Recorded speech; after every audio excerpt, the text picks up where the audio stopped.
এমন একটা ব্যক্তি মুসলিম লিডার ছিলেন, একটা মেয়ের জন্য সারা রাত ইসরায়েলি মিসাইল ছড়িয়েছিলেন। আর কেউ নয়, সাদ্দাম হোসেন। সাদ্দাম হোসেনকে যারা ভালোবাসেন একটা লাইক একটা সাবস্ক্রাইব করে দিন। ভিডিওটা সম্পূর্ণ দেখে এমন একজন ব্যক্তি যিনি একটি মেয়ের জন্য সারা রাত ইসরায়েলে মিসাইল নিক্ষেপ করেছিলেন।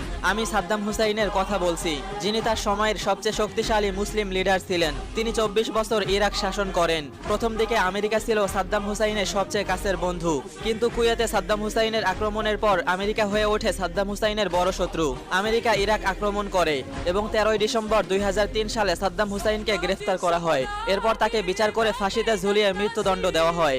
তাকে শাস্তি দেওয়ার সময় জজ তাকে দাঁড়াতে বলে, তখন সাদ্দাম হুসাইন বললেন, আপনি আপনার ফয়সালা দিন, আর হাসি মুখে মৃত্যুদণ্ড মেনে নিলেন। সাদ্দাম হুসাইনের মৃত্যুদণ্ড কার্যকর করার সময় তার নিরাপত্তায় থাকা 12 জন মার্কিন সেনার চোখে পানি ছিল, যারা ইসরায়েলকে তাদের শত্রু মনে করেছিল এবং ফিলিস্তিনের জনগণকে অনেক সাহায্য করেছিল। তাদের একজন